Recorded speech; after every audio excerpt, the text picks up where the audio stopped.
You are now tuned into Flipping the Birds, a Philly Sports Network podcast.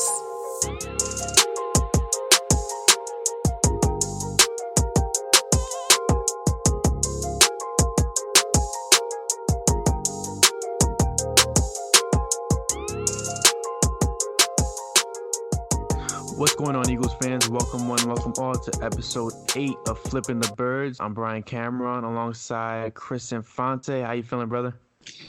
At this time, I advise all listeners to lower the volume because woo! Week 1 is in the books. We're 1-0. Now, if this is your first time listening to us, don't forget to subscribe, rate, comment, whether it's Spotify or Apple Music. We always appreciate good or bad feedback. Doesn't really matter. We're going to continue doing what we do. Feedback is So, feedback. with that said, week 1, how you feeling? Take me through the game. Let me put it this way. I'm sitting at home watching the game, and I finished 4 double IPAs before the half. That's how that game had me feeling. And, but I wasn't, as much as it was making me drink, I wasn't putting too much stock into it because Carson Wentz, it was his first game action in 9 months. Yep. So there's some rust, obviously. It was obvious rust, but he came out firing in the second half. He really showed that he's back. He definitely shook off a lot of rust. How did you feel about the first half? I told Liam. Drinking? Yeah, I told Liam, like, I had a mini heart attack. I had a nervous breakdown. And it was just like, wow, like, I feel like I was still stuck in 2018. Like, it was like the Twilight Zone. Yeah, there was so much of 2018 that just happened in this game, especially in the first half. The missed tackles, the terrible coverage, the terrible play calling. Like, how do you see a 3rd and 1 and like, you know what? Let's pitch it to Darren Sproles. A 3rd and 1. It was so weird. That was ridiculous. The play calling of some of these things were just mind blowing. Just to interrupt, I have the Patriots Steelers game right now on mute, and I'm watching them put their banners up, and I see there's a it goes 2016 then 2018. Wonder what team stopped them from having a three-peat. It's ironic. 2017 was our year, and then number 17 predicted that. That's right. So Jeffrey, he was on the Bears at that time, but he never said, I predict the Super Bowl for the Bears. Exactly. He just said we're going to the Super Bowl and winning it next year. He didn't specify which team. Yeah, I'm sure he knew where he was going, though, because he signed pretty quick.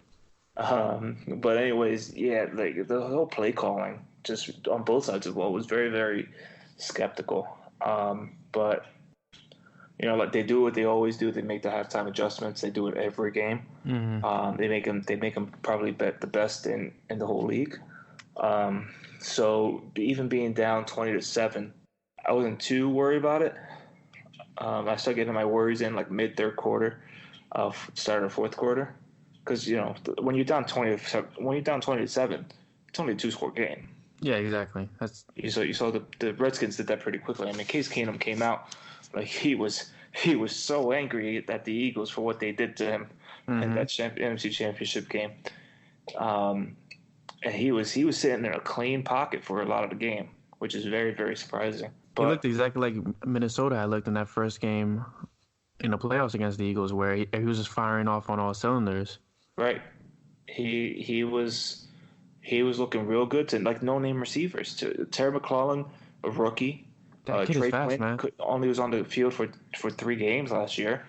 Paul Richardson was hurt all the time too. So it's really, Vernon Davis, that poor attempt at a tackle by Encendejo, and then he just went full hurdle all over Ronald Darby, who also needs to learn how to tackle. Don't get me started on Darby, man. Do not get me started on him. Vernon Davis went vintage 49ers at Vernon Davis there. Yeah. But yeah, he looked really good first half, and we didn't. But that second half, that made me calm down a little bit. Yeah, the second half, I feel like they really established themselves. The first half, it like I said, it took me through a roller coaster of emotions, and it had me so up and down.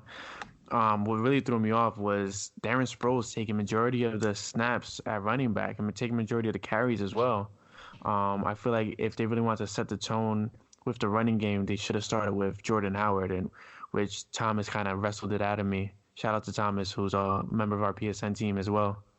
When I was watching the game, obviously I was happy that I saw Miles Sanders out more because he's on my fantasy team. That plugging in my fantasy team here, I just beat Brian.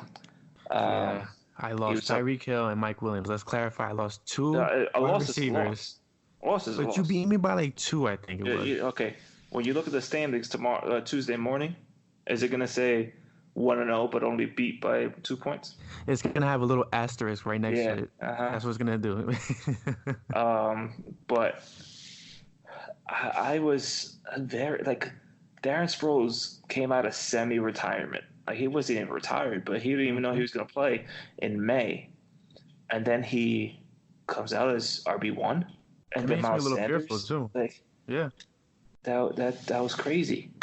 Like first play of the game, I mean first drive of the game, it's Miles Sanders 2-yard run, then Darren Sproles 6-yard run, and then it's a punt. Then next series, Miles Sanders. The only rush on that drive was Miles Sanders for -2 yards. Wentz did pass it to Darren Sproles, but you don't see a Jordan Howard rush for a lot of plays. I mean, he didn't play at all in the first quarter, which is mind blowing because as soon as he got in the game, I don't know if you felt the same way, but Jordan Howard, when he got the ball and he was like being patient with the run blocks, he was looking for his holes. He looked so, I don't know the word, like he's so like a well-oiled machine, like Doug Peterson calls his weapons. He looked like he was running very efficiently. He averaged 7.3 yards per carry, only 6 rushing attempts, and he only had 3 yards less than Darren Sproles, and Darren Sproles had 3 more rushing attempts than him. He showed what he can do. I mean, his career yards per carry, I think, is around 4. He's an efficient runner, very efficient runner. Very efficient, very between the tackles. Which again, why throw a pitch to Sproles on 3rd and 1 when you have Jordan Howard on your team? Exactly, it was weird. It's like Doug Peterson had like super pregame jitters, or either that or he was still thinking about the Saints loss. Like I don't know what was going on in the first half, but not only did the team look rusty, but the game planning it looked like a preseason game in the first half. Right. Jordan Howard, he averaged 3.7 yards last year, 4.1 the year before, and 5.2 his rookie year. So his whole career, he's averaged yards per carry that 3 carries in, it's a first down. You know, he carries it 3 times, so 3.7, so it's a first down. So he's always been able to move the chains. And for him not to touch the ball for such a long time, it's crazy. Wild. Yeah. He averaged 7.3 yards per carry. 6 rushes for 44 yards. Yeah. But how much was Sproles? Sproles was 9 rushes for 47 yards. He's 5.2 yards per carry. He did his thing. Like not to take anything away from him, but why lean on him so much in the first game of the season? Like the last time they leaned on Sproles so much, he ended up getting injured against the Giants when Jake Elliott hit that 61-yard field goal, and we lost him for the whole season. Like he's not who he used to be. I mean, body-wise, you don't want to wear and tear him down until the end of the season. Right. You know, for the carries to be split, I mean, altogether is 26 carries between running backs, which is a good. You know, we want to rush the ball 26 times, 30 times. But 11 carries for Miles Sanders, 9 for Sproles, and 6 for Howard. Like, it should kind of be maybe 10 Howard Sanders, and 5, maybe 6, 5 to 7, 8 for Sproles. And were you surprised that they left Clement out the game pretty much until like the fourth quarter? Yeah, but at the same time, they're never really used for running back rotation on offense. That's what makes it so weird that they kept four running backs this year. Like the actual like I mean, I think Clement's going to be the kick returner. Was he the kick returner today? yeah, he was. Yeah, so there you go. So that's where he's going to get his work.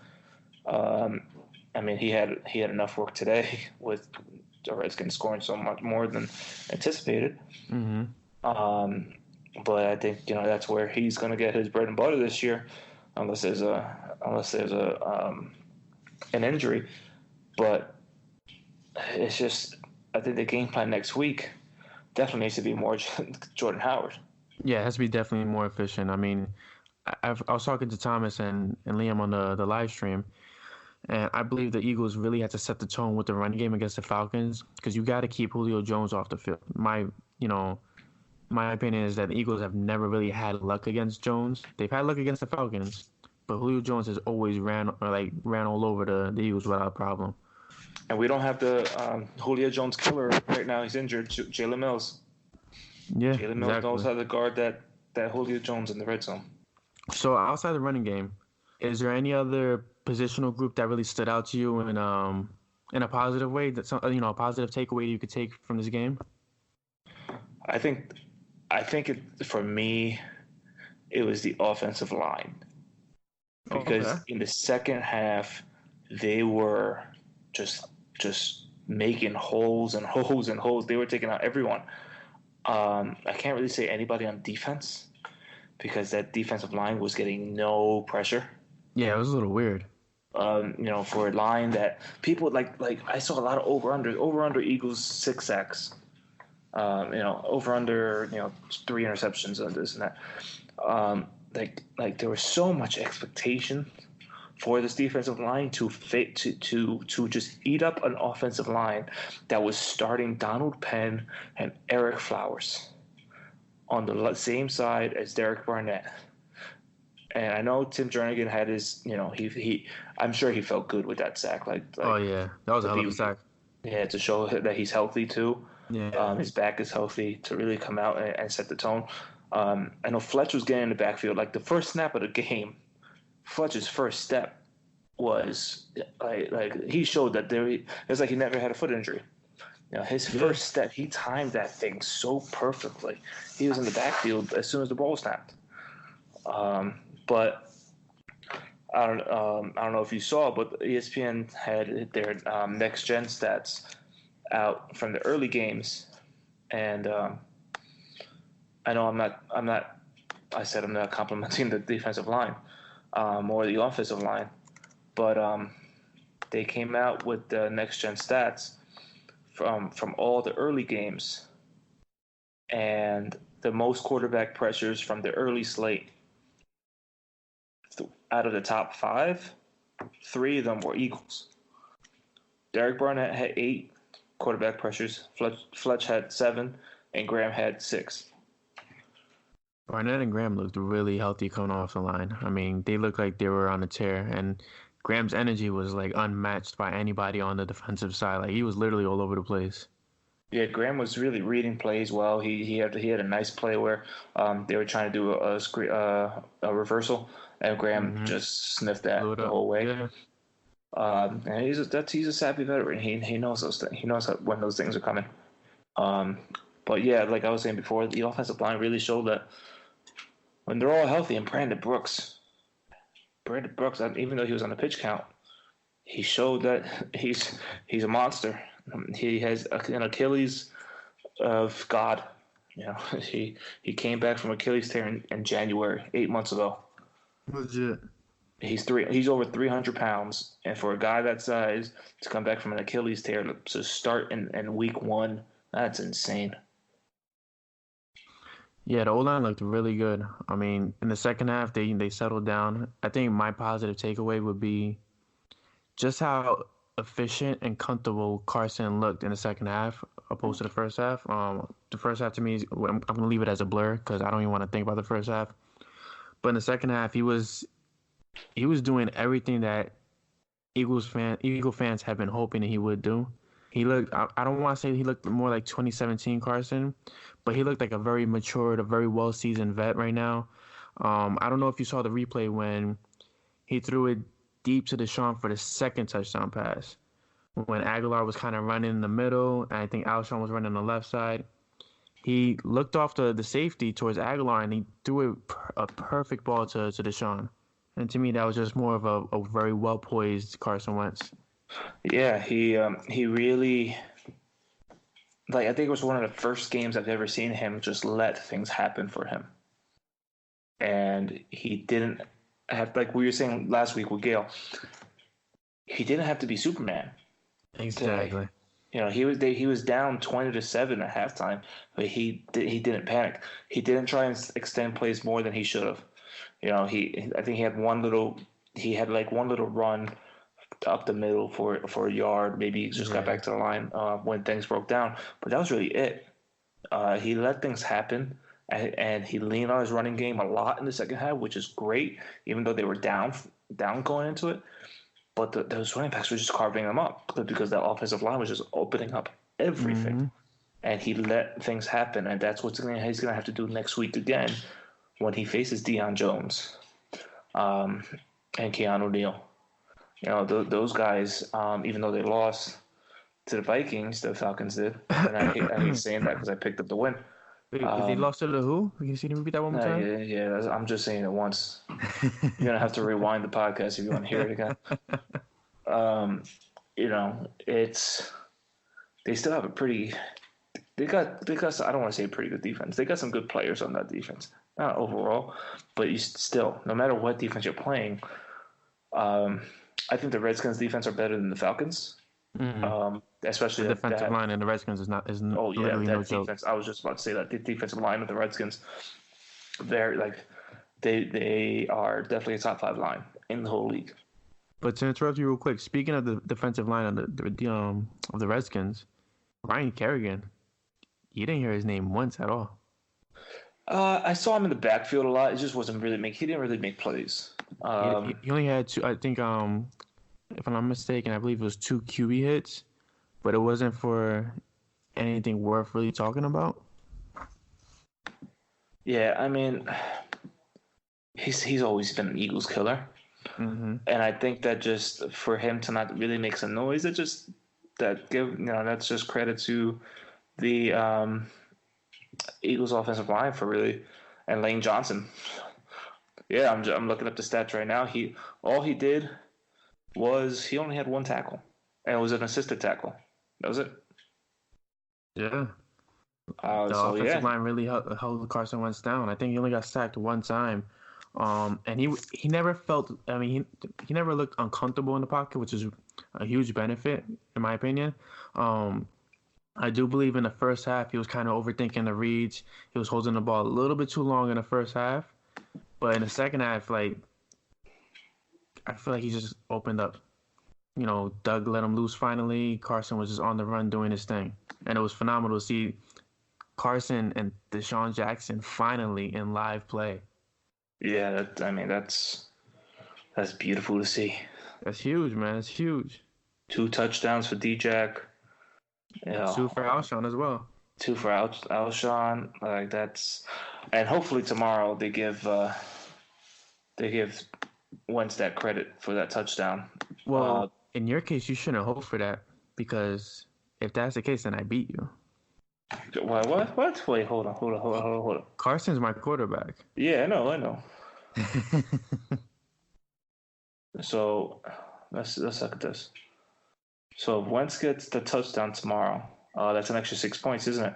Yes, it is. All right, NFL. No, hey, Goodell, listen to me.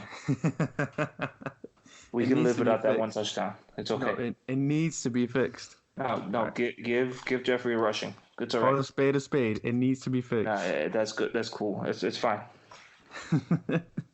I will not be robbed. In football news right now, I know this is playing out tomorrow morning when it's all said and done. But we've started the season off with our first tie. Cardinals and Lions? Cardinals and Lions have tied. Oh, wow. I was actually watching the game before I came up on the podcast. Yeah, 27-27. Wow, that's interesting. And Kyler Murray he looked really rough. That's all I really want to say about that. But you know who didn't look rough? Go ahead. Lamar Jackson. You know what's so funny? Every time you text me about Lamar Jackson, I kept on looking at my other fantasy league. I'm like, why does he keep on texting me about my other team? And then as I look at our score, I'm like, damn, he's really keeping up. And I see Lamar Jackson on the other side. I'm like, good Lord. What are the Yeah, odds? buddy. Yeah, but hey, yeah, Goodell. Just keep it as a rushing touchdown. Thanks. No. Let's call a spade a Thanks. spade. Yeah, this spade's a heart. It wasn't a pitch. It wasn't a toss. It was a legit throw. I don't want to hear none of that. Yeah. But to focus back on the game, what besides the game planning, besides everything that let's keep the first half in the back pocket. What's a negative takeaway that you feel like the Eagles really had to fix in the upcoming game? I think my opinion would be they had to heavily focus on the secondary. Tackle. Yeah, Ronald Darby is like, I feel like he wasn't rushed, but he was rushed. The guy looks scared to tackle right now, and I feel like we can't have anybody that's going to be a liability right now playing as much as he's playing.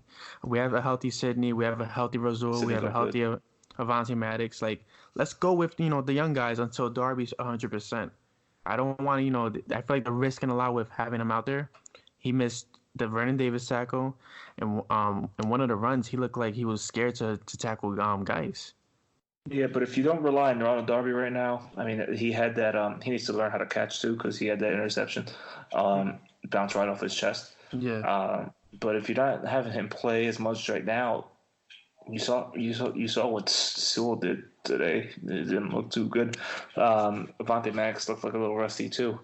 Really, the only corner that looked good was Sidney Jones. Yeah. But it was his first game back too. I don't think he played at all in the preseason either. A lot of rust. He was back there.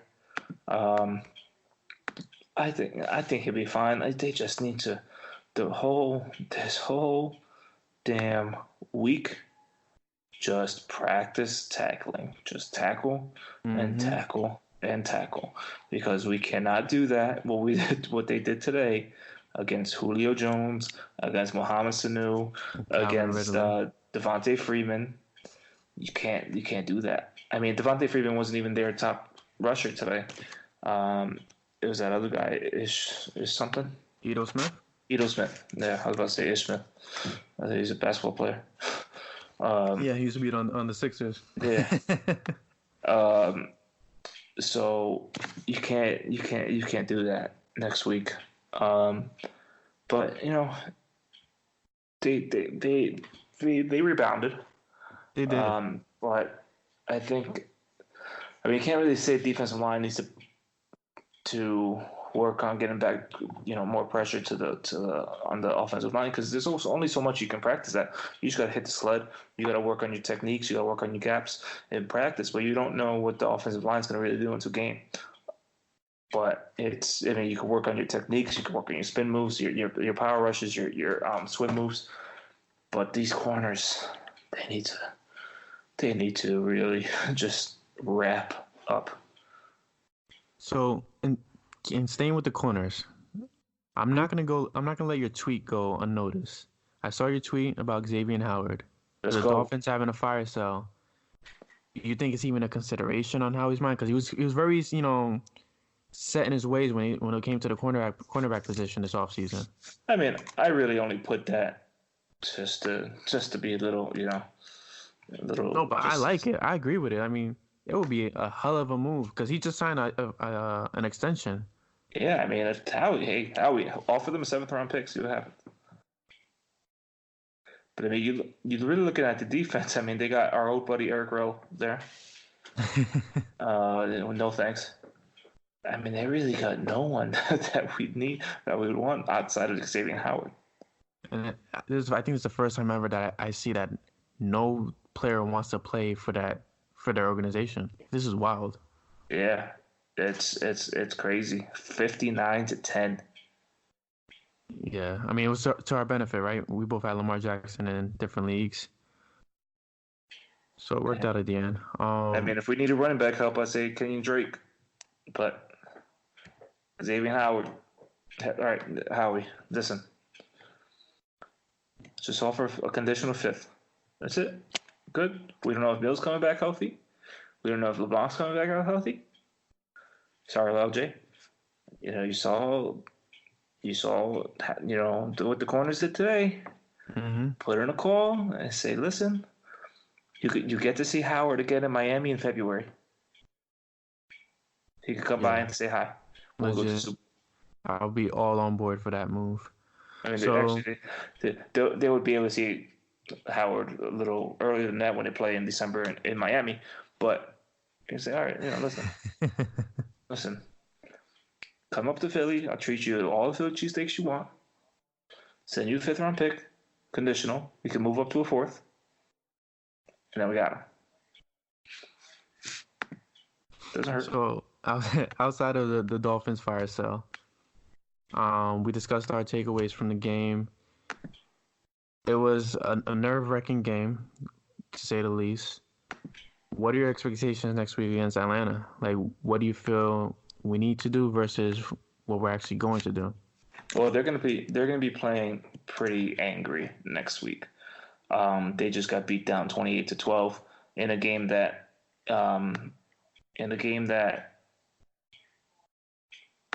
Kirk Cousins didn't have to attempt more than 10 passes. Mm-hmm. He went 8 for 10 for 98 yards and a touchdown. It was all Dalvin Cook. Dalvin Cook had 21 carries for 111 yards, 5.3 yards per carry. So when you look at that, you say, all right, nothing for the Falcons were working. Matt Ryan attempted 46 passes, 304 yards, 2 touchdowns, 2 interceptions. So they really had nothing on the ground game. Ito Smith had 6 carries for 31 yards. Devontae Freeman had 8 carries for 19 yards. Matt Ryan had 2 carries for 24 yards. So we got to watch out for those wheels on Matt Ryan.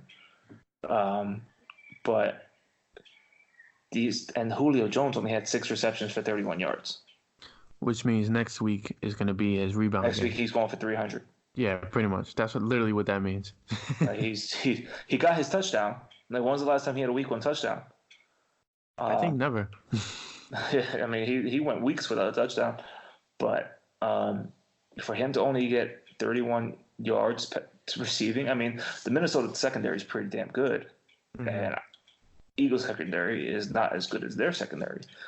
But still, Matt Ryan's just going to be like, all right, go route, and just lob it up there for him to go and get it. So it's really just a tackling for next week. But the good thing is, I mean, I don't like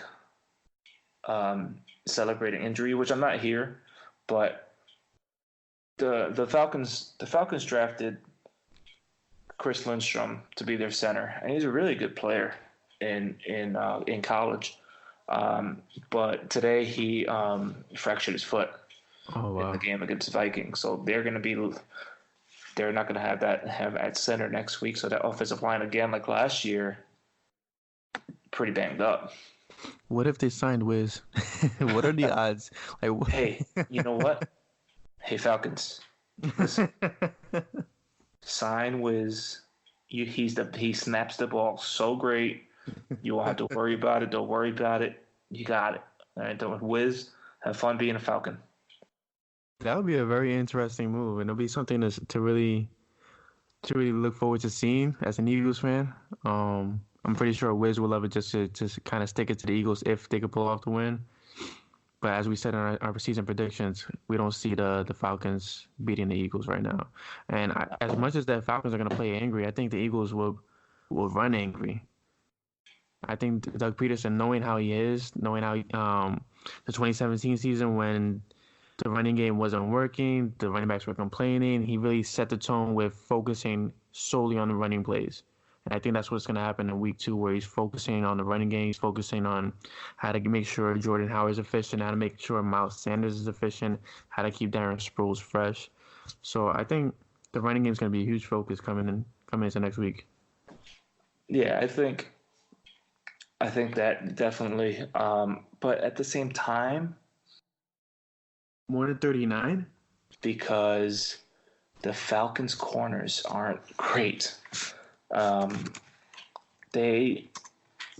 forget who they lost, and They didn't lose Trufant, right?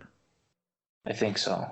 They didn't have a great secondary last year to begin with, so to lose a corner from a suspect secondary.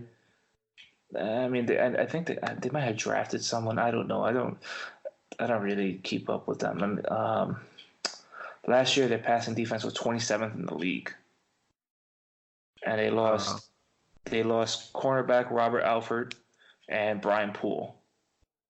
So they lost 2 corners. They lost defensive end Bruce Irvin, who came over last year when he got cut from the Raiders. And they also lost Tevin Coleman. So, I mean, they had the first-round pick, Chris Lindstrom. They signed James Carpenter from the Jets, who wasn't really that good. They got back Adrian Claiborne, who spent a couple years with the Patriots after he was with the Falcons before. They got old friend Kendra Barner. Old friend. And they had Rashid Hageman reinstated from a suspension, who was really good when he played before he was suspended. But this secondary sucks. Blank. I mean, to put it pretty bluntly, I mean, you saw what Deshaun did today on a secondary that had Josh Norman. I mean, I know Josh Norman was shadowing Jeffrey pretty much all game, but he did blow by Josh Norman on that second touchdown. He did. It was so good to see that, man. I don't think I could ever explain that in words. Couldn't have happened to a better corner. Yeah. But so, yeah, I expect this to be a blowout. I expected today to be a blowout, so who knows what next week's going to hold. But I don't think – I think Atlanta gets to 20 points, but I think the Eagles get to 40. That's going to be very interesting to see, but I'm not going to get my hopes up. So I think I can put you down for our pick'em for Philly next week. Oh, yeah, absolutely. It's going to be Philly every week for me. 16-0. 16-0, you know, the Madden style. Yeah, you know it sucks. We got to wait all the way till 8 o'clock next week. It's a Sunday night game. See, honestly, I feel like that's good because I love watching games at night because, one, I can get so much more done during the day. I'm not rushing to get home by 1 o'clock to make sure I catch the game. So, to me, it's an advantage, but I could see why it sucks. So outside of the Eagles game, last week we went over our pick'ems. Well, we're not on the podcast, but me and you were texting back and forth. The guys in the chat felt like it was a good idea for us to do, so we chose our teams. And majority of the teams we were on the same page with, except for one game. Do you want to tell them what that one game was? And do you want to tell them the whole story about that, that one game, how you said, Julio Jones. All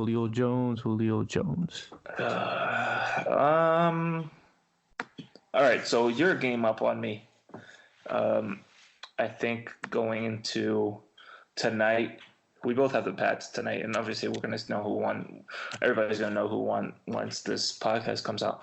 Yeah. But I think going into tonight, we do have a tie. We do have a tie with that. The Lions and the Cardinals. Yeah. So I think going into tonight, I am 8-4-1, and you are 9-3-1. Okay. We still don't know what the bet's about. Still don't know. We'll figure it out. So if you're listening, tweet at us. What do you think the loser at the end of the year should have to do? Oh, I'm dreading this right now. I'm truly dreading it. Just let us know, because Brian's a game up, but I have a feeling that we're going to be disagreeing on some picks for next week. More than one game, so I could pick it up. So let's look at next week's schedule then. Do you have it up? All right, so quickly, we got the Thursday night game. Is Tampa versus Carolina. Who you got? Oh, I'm taking Carolina, hands down. Yeah, that's not a debate. Did you see how terrible Tampa looked today? That's not a debate for me. Just need Godwin to just keep doing his thing. Jameis Winston is a waste of a draft pick right now in real life, not even in fantasy. Yeah, he's rough. All right, so then we got Niners and Bengals. Niners and Bengals. That's a tough game to call. That is tough because they both looked really good today. Did you see John Ross went off for like 100-something yards? I And almost off 12 picked him up in targets? fantasy, but I was like, he hasn't been that great at just his speed. But yeah, 7 receptions for 158 yards and 2 touchdowns. Wow. Can we go back to this game like after all our games? Is it possible? Or are we going strictly by order? No, we're going by order. Let's go. Come on. Oh, damn it. Wow. Okay. Am I choosing Jimmy Garoppolo or Andy Dalton? I'm going 49ers. Ooh, all right. I mean, Jimmy G didn't really look that great. He didn't, but I would choose the 49ers defense before I choose the Bengals defense. Yeah, I guess. I mean, Jimmy G went 18 for 27, 166 yards. Their rushing game only had 32 carries for 98 yards, so it wasn't that great. Mm-hmm. The receivers for the Niners didn't do crap. George Kittle had 8 receptions, 54 yards. But outside of that, Richie James, 1 reception for 39 yards. Tevin Coleman, 2 receptions for 33. Deebo Samuel, 3 for 17. Marquise Goodwin, 1 for 7. I mean, they still won 30. They had to still put up 31 points. Marquise Goodwin is getting wasted in San Francisco right now. He really is. Yeah, I mean, their defense did have 3 interceptions. Mm-hmm. And it's Andy Dalton. I think I'm gonna go San Francisco also. Okay. Next up, Chargers and Lions. Lions coming off a tie. Definitely Chargers. The Lions almost lost to Kyler Murray. Yeah, but the Lions also have the ability to just put it up. You know what? Just because of Hooker's INT, I'm picking the Chargers too. That sounded like a terrible phrase to say. Just because of the Hooker. I'm going with the Hooker. All right, so you stick with the Hooker, then. I'll stick with the Rivers. The Hooker and the Rivers. All right, here we go. This is going to be a tough one. Vikings and Packers. Wow. Vikings look good. Packers couldn't muster much points off of the Bears defense, but it is the Bears defense. Damn.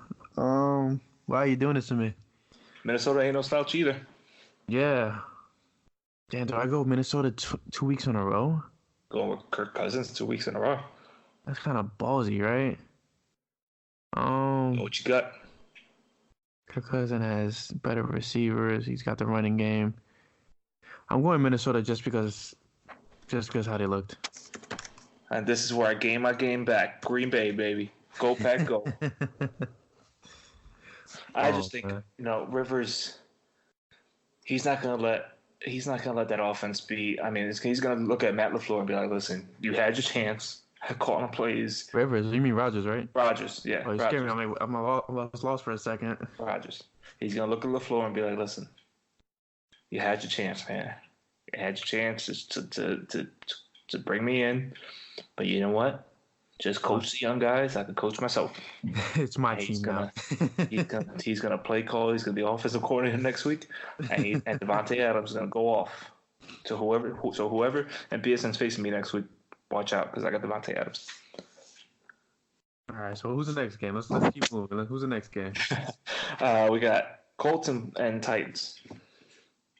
Titans. Yeah. Another relatively tough game to call. Really? You think so? I think so. Who did the Colts face this week? Did they win or lose? They lost. They faced the Chargers. I'll go with Titans. Colts. Okay. I think Jacoby. Jacoby looked good. He looked good. I mean, he faced a pretty good Chargers defense. Tennessee's defense is. I mean, they're okay. I don't think they're as good as the Chargers defense, but I don't know. They beat the superstar Cleveland Browns. Dream team. they beat them down. But I think Darius Leonard has a nice game next week. I freaking love Darius Leonard, bro. Takes Mariota down a couple times. So, what might be the easiest game to call, and it might be the most lopsided game next week, because Mr. Antonio Brown might be playing this game. It's the Patriots versus the Dolphins. Can I just say one thing real quick? I'm so glad that we did not go over the Antonio Brown situation. Oh, me too. And we'll just leave it at that. Me too. Yeah, that's all of our comments for that. Yeah. Okay. So Patriots versus who? The Dolphins. Oh, okay. Patriots. I think the question here is, will they beat the Ravens' score? 59 points. That's a wild score, man. That's really crazy. Damn, 59 points. Like, I do that in Madden. I've never seen that in real life. Oh, that's a lot of points. I feel bad for the Dolphins players. I mean, they all went out. They're like, just screw this, we're done. The question it really is: do the Dolphins forfeit the game next week and every game afterwards? Might as well, and give us Xavier Howard. All right. So next, we got the Bills and Giants. So here's a real question. Next week's pretty tough all around. Is it Daniel Jones or is it Eli Manning? It's Eli. Yeah, Eli had 300 yards today on the vaulted Cowboys defense. And I say that super sarcastically. But Eli, he looked pretty good. He's still Eli, but I think he gave himself another week.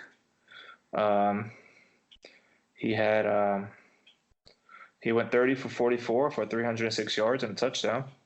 Okay. It's pretty good. Saquon had 11 carries for 120 yards. Saquon doing Saquon things. Eli even had a carry for 6 yards. I feel like this really sucks. This game really sucks. I'm just going to say that right now. This game really sucks. Evident breakout, 11 receptions, 116 yards. Yeah, I know that because you had him on fantasy. Also amazing. Let it go. I'm going to go with the Bills. Oof.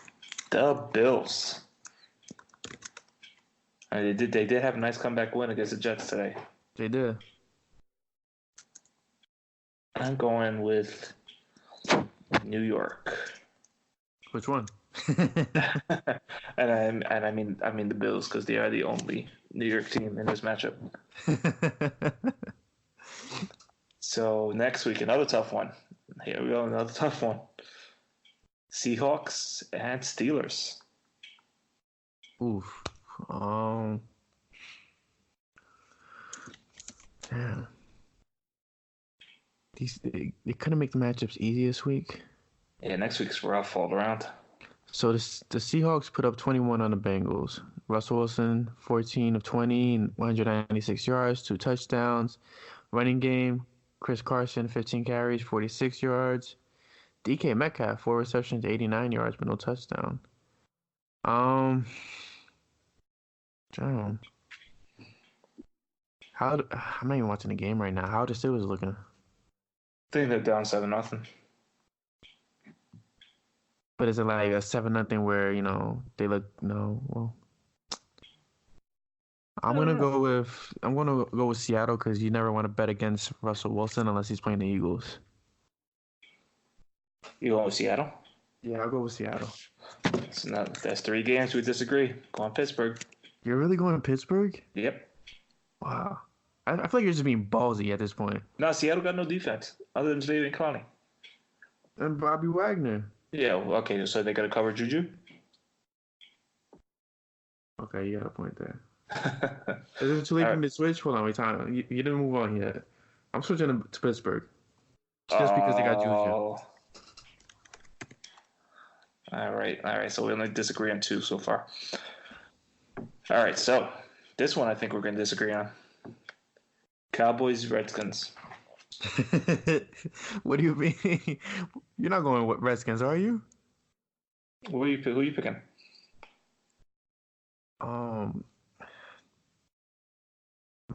Damn. You have me double guessing myself. What is wrong with you?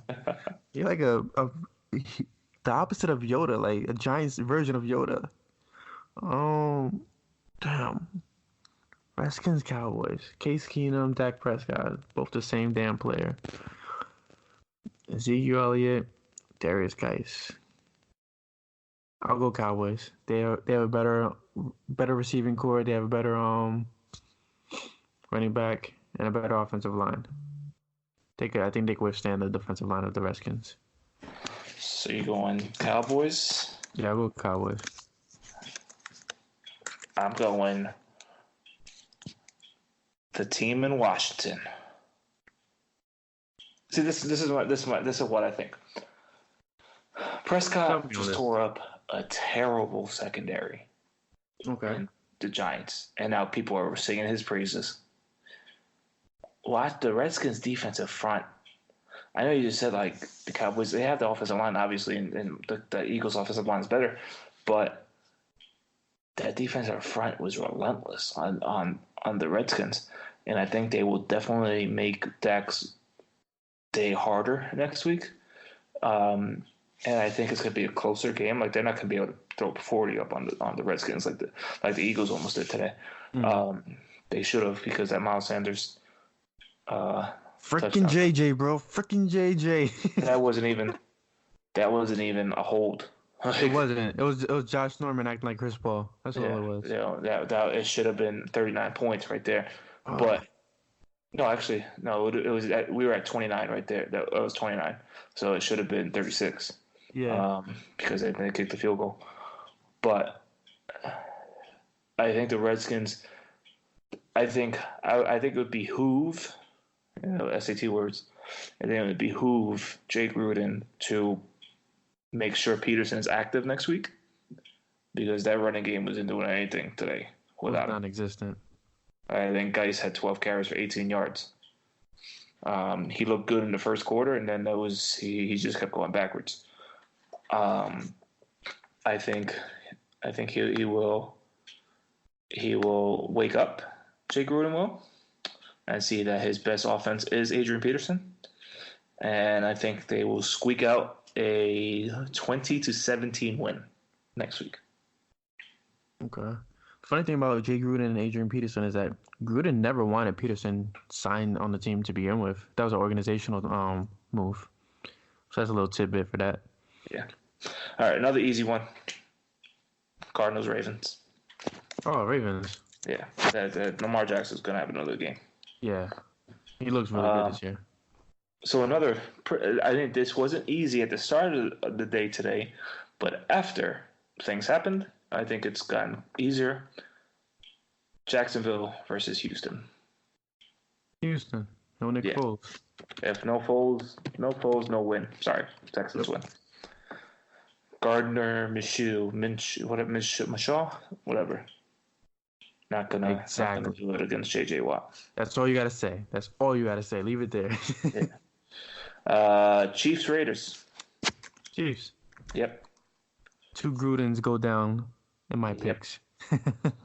And another week of no Tyreek Hill for you. Okay, next. Thanks for rubbing that in my face. I mean, you won't be facing me, so I'm sorry. Yeah, it's not me. It's not me versus you. All right, so next, relatively hard game to call, depending on how the one team plays tomorrow. Bears, Broncos. Bears. Damn. I don't know. We haven't seen the Broncos Bears, yet. But at the same time, it's defense versus defense. Yeah, that's all I'm looking at it as. Because Philip Lindsay's great, but at the same time, they got Joe Flacco. Yeah, I'm going Bears just because the Bears held Aaron Rodgers to 10 points. Yeah, okay. Joe Flacco is nowhere near Rodgers. They are facing Vic Fangio, their old defensive coordinator, so he knows the whole thing, what they're doing in defense. Oh, that's right. I forgot about that guy.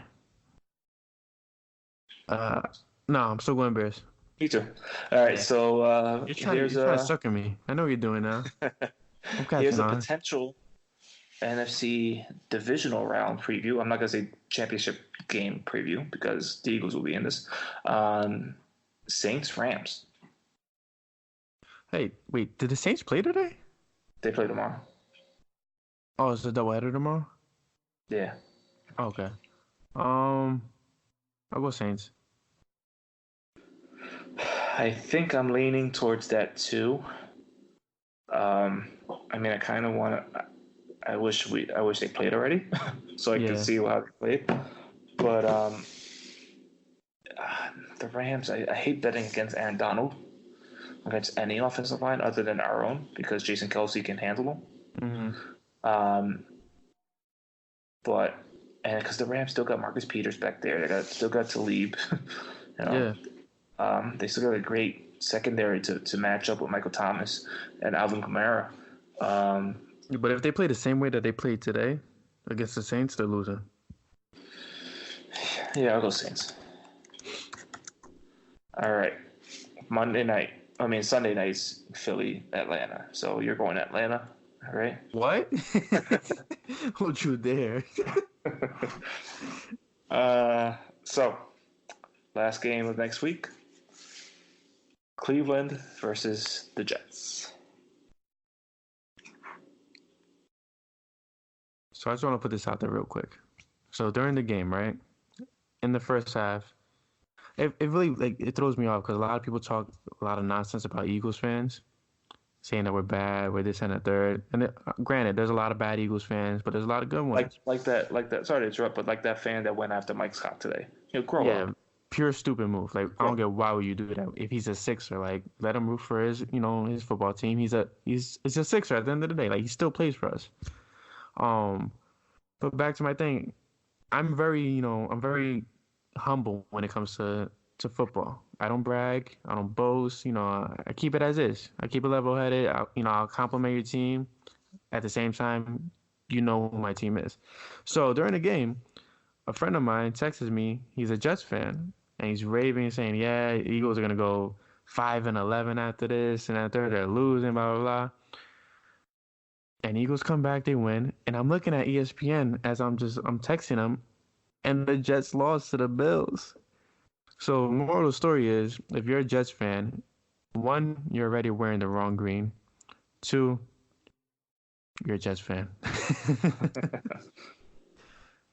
So I'm going with the Browns. Lev Bell versus OBJ. I feel Darnold like Baker Mayfield's going to bounce back. versus Baker Mayfield. They were the same draft, right? Yeah, Mayfield Darnold. Mayfield Darnold. Bayfield Darnold. Mayfield. That's Baker your boy, was so you one. better say the Browns. I think Baker was 1, Darnold was 2, right? I don't think Darnold was 2. I think Darnold was like later in the draft, right? Because he fell. No, he didn't fall. I think he was number 2. Or number 3. Anyways.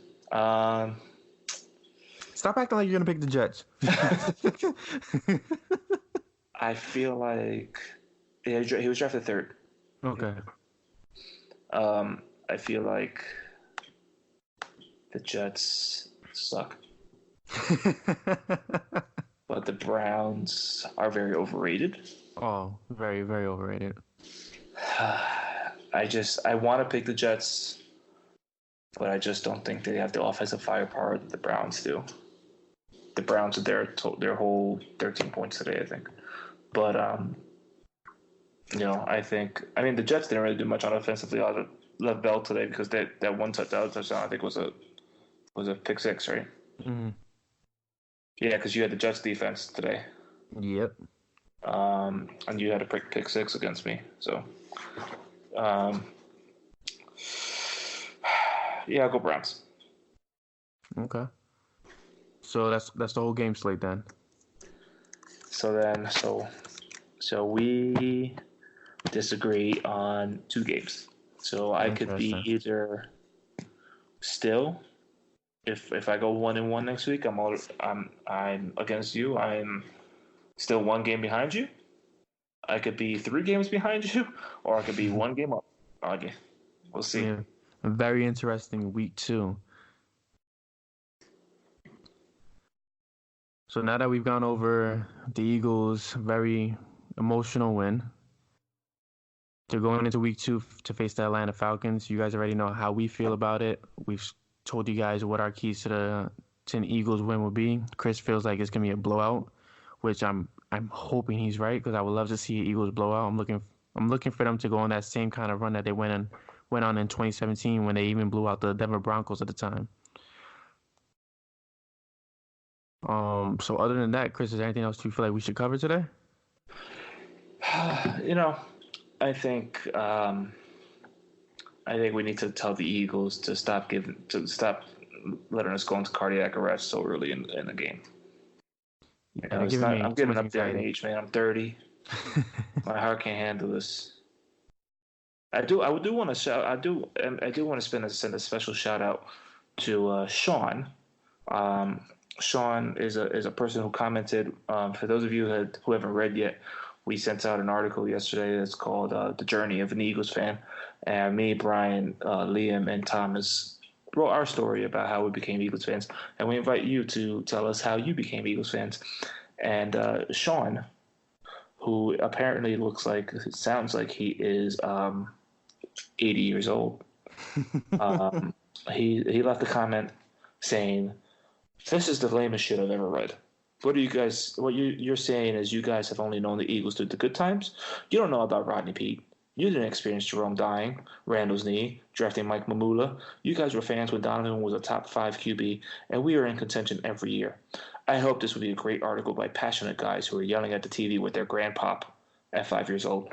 Well, Sean, we would like to, all of us at Philly Sports Network would like to wholeheartedly apologize at not being born earlier. I'm so sorry that our parents decided that the time that they decided to have us was the time they decided to have us. I have gone over it with my parents, and they are sorry as well. And I didn't really call him my grandpop. That wasn't my thing. So sorry, Sean. I hope you like our articles, our future articles, but thanks for reading.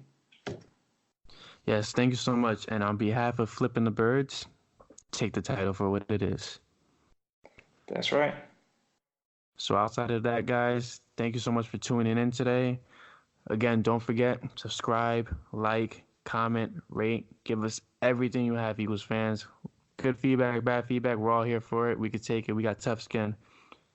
Yeah, we got pretty tough skin until you start calling me, soft.